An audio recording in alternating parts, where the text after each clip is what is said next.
Standard form of A polynomials, मतलब polynomials को लिखने का स्टैंडर्ड फॉर्म क्या होता है। अगर हम पॉलिनोमियल्स के टर्म्स को उनके वेरिएबल्स के डिसेंडिंग पावर में या असेंडिंग पावर्स में अरेंज कर दें तो वो पॉलिनोमियल अपने स्टैंडर्ड फॉर्म में कन्वर्ट हो जाएगा। जैसे एग्जांपल सेकेंड में देख लेते हैं।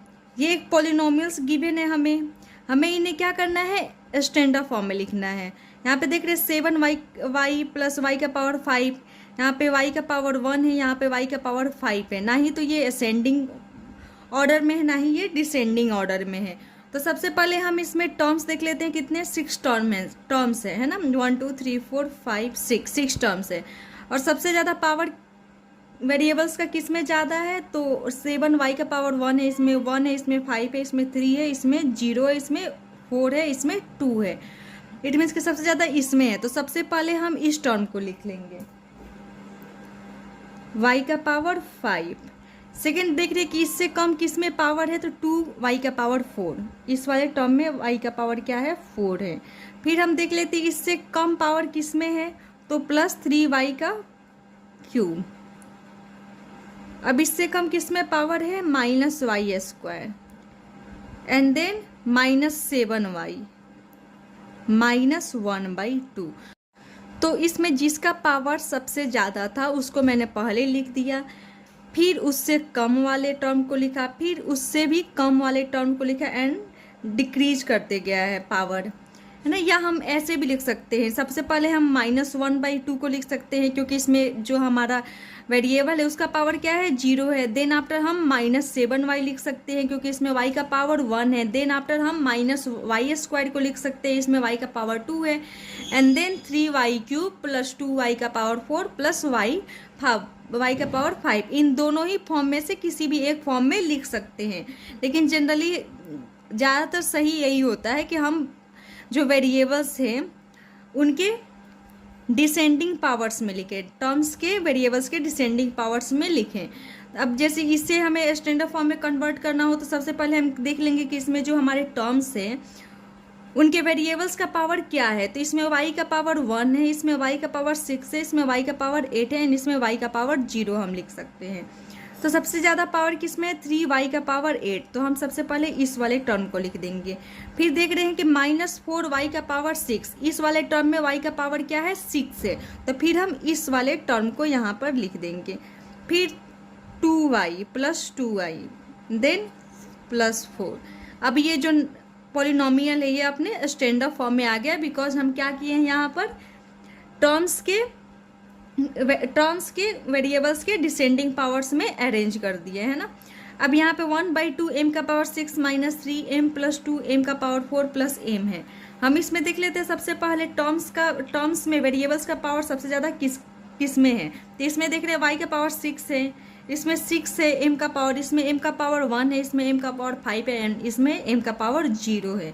तो सबसे पहले सबसे ज़्यादा है उसमें हम लिख लेते हैं 1/2 m का पावर 6, फिर प्लस 2m का पावर 4, बिकॉज इस वाले टर्म में m का पावर क्या है, 4 है।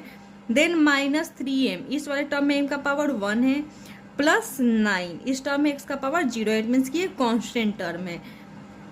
अब ये जो पॉलिनोमियल था वो क्या हो गया, अपने स्टैंडर्ड फॉर्म में हो गया। इसी तरह हम फर्स्ट वाले को भी लिख सकते हैं। सबसे पहले हम m³ को लिखेंगे प्लस 5m प्लस 3।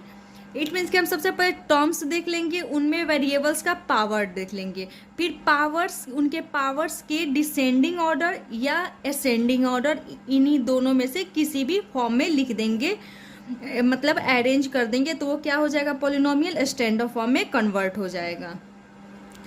इसमें एक रिप्रेजेंटेशन ऑफ पॉलिनोमियल भी आता है। जैसे यहाँ पे हमारा इस पॉलिनोमियल में जो वेरिएबल यूज्ड हुआ है ये m है, तो इसे हम pm भी रिप्रेजेंट कर सकते हैं। इट मीन्स कि पॉलिनोमियल ऑफ वेरिएबल m।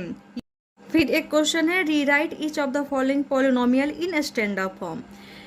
हमें यहाँ पे पॉलिनोमियल्स गिवन है, उन्हें उनके स्टैंडर्ड फॉर्म में कन्वर्ट करना है।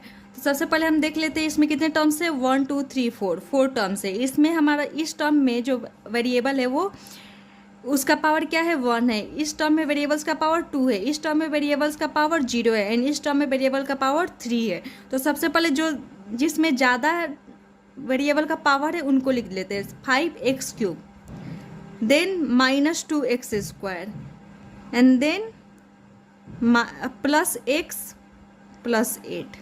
यहाँ पर 5x³ -2x² +x+8 ये क्या आ गया, अब स्टैंडर्ड फॉर्म में कन्वर्ट हो गया है। सेकेंड है 2/3 + 4y² - 3y + 2y³।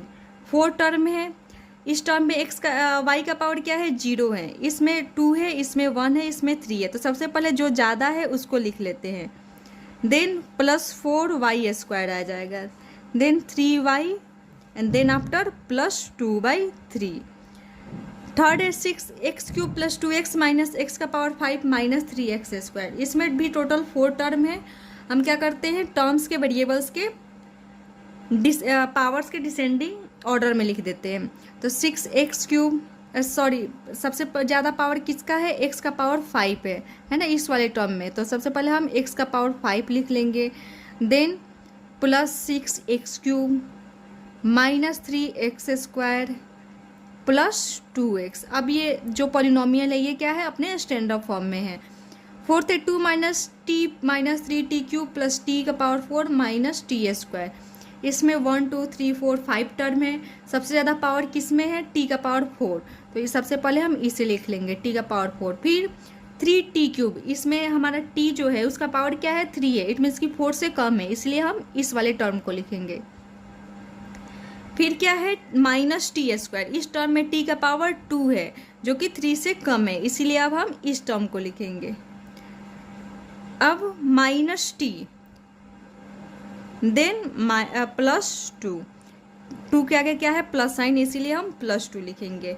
अब ये जो पॉलिनोमियल ये अपने स्टैंडर्ड फॉर्म में आ गया।